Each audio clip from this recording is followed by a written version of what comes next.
ಚಾಮುಂಡಿ ಬೆಟ್ಟದ ಬೃಹತ್ ನಂದಿ ವಿಗ್ರಹ.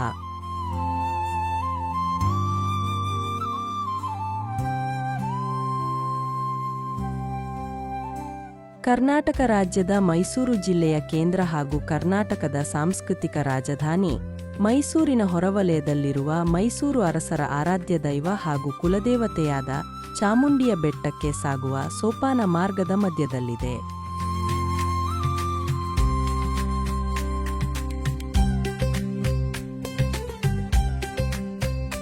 ತ್ರೀಡಿ ಲಿಡಾರ್ ಸ್ಕ್ಯಾನಿಂಗ್ ತಂತ್ರಜ್ಞಾನ. ಈ ಮಹಾನ್ ನಂದಿ ಪ್ರತಿಮೆಯನ್ನು ಸೆರೆಹಿಡಿಯಲು ಲಿಡಾರ್ ಸ್ಕ್ಯಾನ್ ತಂತ್ರಜ್ಞಾನವನ್ನು ಬಳಸಲಾಗಿದೆ. ಲಿಡಾರ್ ತಂತ್ರಜ್ಞಾನವು ಹೆಚ್ಚು ನಿಖರವಾದ, ಆಕ್ರಮಣಶೀಲವಲ್ಲದ ಮತ್ತು ಸಮಗ್ರ ದಾಖಲಾತಿ ಹಾಗೂ ವಿಶ್ಲೇಷಣೆಯನ್ನು ಒದಗಿಸುವ ಮೂಲಕ ಪರಂಪರೆಯ ರಚನೆಗಳ ಸಂರಕ್ಷಣೆಗೆ ಪರಿವರ್ತನಾತ್ಮಕ ಅನುಕೂಲಗಳನ್ನು ನೀಡುತ್ತದೆ. 3D ಡಿಜಿಟಲ್ ಮಾದರಿ ಡೇಟಾ. ಲೀಡಾರ್ ಸ್ಕ್ಯಾನ್ ಡೇಟಾವನ್ನು ಬಳಸಿಕೊಂಡು ಪರಂಪರೆಯ 3D ಡಿಜಿಟಲ್ ಮಾದರಿಗಳು ಮತ್ತು ಫ್ಲೈಥ್ರೂ ವಿಡಿಯೋಗಳನ್ನು ರಚಿಸಬಹುದು. ಇದು ಹಲವಾರು ಪ್ರಯೋಜನಗಳಿಗೆ ಸಹಾಯ ಮಾಡುತ್ತದೆ.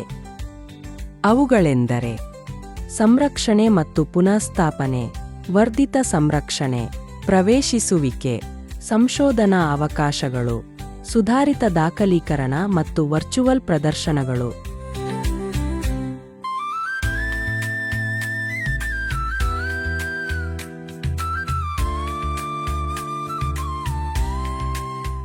ಮೈಸೂರಿನ ಚಾಮುಂಡಿ ಮಾತೆ ಮಹಿಷಾಸುರ ಮರ್ದಿನಿಯು ಮಹಿಷಾಸುರನನ್ನು ಕೊಂದ ಸ್ಥಳವೆಂದು ಸ್ಥಳೀಯ ಪುರಾಣ ತಿಳಿಸುತ್ತದೆ. ಈ ಬೆಟ್ಟವನ್ನು ಮಾರ್ಬಲ ಅಥವಾ ಮಹಾಬಲ ಬೆಟ್ಟವೆಂದು ದಾಖಲಿಸುತ್ತದೆ.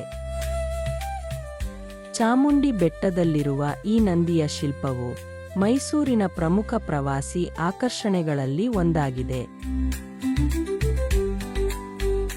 4 ಶತಮಾನಗಳಷ್ಟು ಹಿಂದೆ ಈ ಬೃಹತ್ ನಂದಿ ಪ್ರತಿಮೆಯನ್ನು ಮೈಸೂರಿನ ಮಹಾರಾಜ ದೊಡ್ಡ ದೇವರಾಜ ಒಡೆಯರವರು ಬೃಹದಾಕಾರದ ಏಕಶಿಲೆಯಲ್ಲಿ ಕೆತ್ತಿಸಿದರು.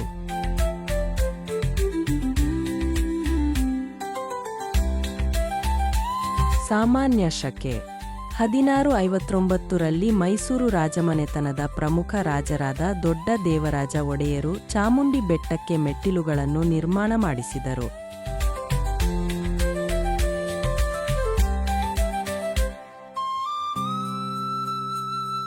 ಹಾಗೂ ಮಾರ್ಗ ಮಧ್ಯದಲ್ಲಿ 800 ಮೆಟ್ಟಿಲುಗಳ ಅನಂತರ ಸಮತಟ್ಟಾದ ಒಂದು ಸಣ್ಣ ಬಯಲಿನಲ್ಲಿ ಪರಶಿವನ ವಾಹನವಾದ ನಂದಿಯ ವಿಗ್ರಹವನ್ನು ಕೆತ್ತಿಸಿದರು. ಇದು ಭಾರತದ ಏಕಶಿಲಾ ಬೃಹತ್ ನಂದಿಗಳಲ್ಲಿ ಒಂದೆಂದು ಹೆಸರು ಗಳಿಸಿದೆ. ಈ ನಂದಿ ವಿಗ್ರಹವು 24 ಅಡಿ ಉದ್ದ, 10 ಅಡಿ ಅಗಲ, 16 ಅಡಿ ಎತ್ತರವಾಗಿದೆ. ಇದು ಪೀಠದ ಮೇಲೆ ಆಸೀನವಾಗಿರುವಂತೆ ಕೆತ್ತಲಾಗಿದೆ.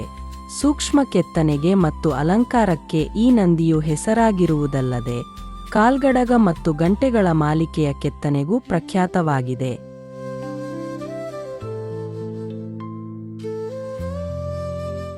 ಮೂಲತಃ ಸಿಲಿಕಾ ಮತ್ತು ಕಬ್ಬಿಣದಿಂದ ಸಮೃದ್ಧವಾದ ಚಾಮುಂಡಿ ಗ್ರಾನೈಟ್ ಬಂಡೆಯನ್ನು ಸುಂದರವಾದ ನಂದಿಯ ಶಿಲ್ಪವಾಗಿ ಚಾಮುಂಡಿ ಬೆಟ್ಟದ ಅರ್ಧದಾರಿಯಲ್ಲೇ ನಿರ್ಮಿಸಲಾಗಿದೆ. ಈ ನಂದಿ ಪ್ರತಿಮೆಯು ಸಮುದ್ರ ಮಟ್ಟದಿಂದ 3489 ಅಡಿ ಎತ್ತರದಲ್ಲಿದೆ. ಹಿಂದೂ ಪುರಾಣಗಳ ಪ್ರಕಾರ ನಂದಿಯನ್ನು ಮುಕ್ಕಣ್ಣನಾದ ಶಿವನ ವಾಹನ ಎಂದು ಪರಿಗಣಿಸಲಾಗಿದೆ. ನಂದಿಯನ್ನು ಕುಳಿತುಕೊಳ್ಳುವ ಭಂಗಿಯಲ್ಲಿ, ಅದರ ಎಡ ಮುಂಗಾಲು ಮಡಚಿ ಎದ್ದೇಳುವ ಭಂಗಿಯಲ್ಲಿ ಕೆತ್ತಲಾಗಿದೆ. ಅದರ ಕೊರಳಿನಲ್ಲಿರುವ ಭವ್ಯವಾದ ಗಂಟೆಯ ಸರ, ಕೌಶಲ್ಯದಿಂದ ಕೆತ್ತಲಾದ ಗಂಟೆಗಳು ಮತ್ತು ಸೊಗಸಾದ ಹೂಮಾಲೆಗಳು ಮೈಸೂರು ಒಡೆಯರ ಕಾಲದ ಶಿಲ್ಪಿಗಳ ಕೌಶಲಯುಕ್ತ ಕೊಡುಗೆ ಈ ಬೃಹತ್ ನಂದಿಯ ರಚನೆಗೆ ಕಾರಣವಾಗಿದೆ.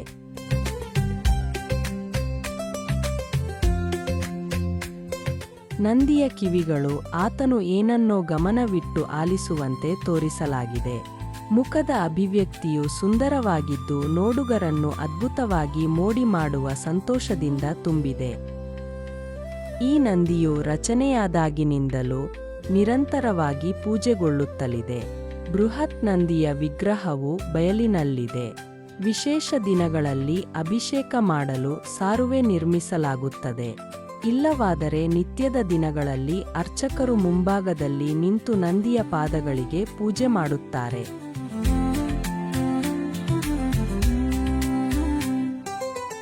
ಅಂತಿಮವಾಗಿ ಈ ಪ್ರಯತ್ನಗಳು ಭವಿಷ್ಯದ ಪೀಳಿಗೆಗೆ ಸಾಂಸ್ಕೃತಿಕ ಪರಂಪರೆಯನ್ನು ಸಂರಕ್ಷಿಸುವಲ್ಲಿ ಪ್ರಮುಖ ಪಾತ್ರ ವಹಿಸುತ್ತವೆ.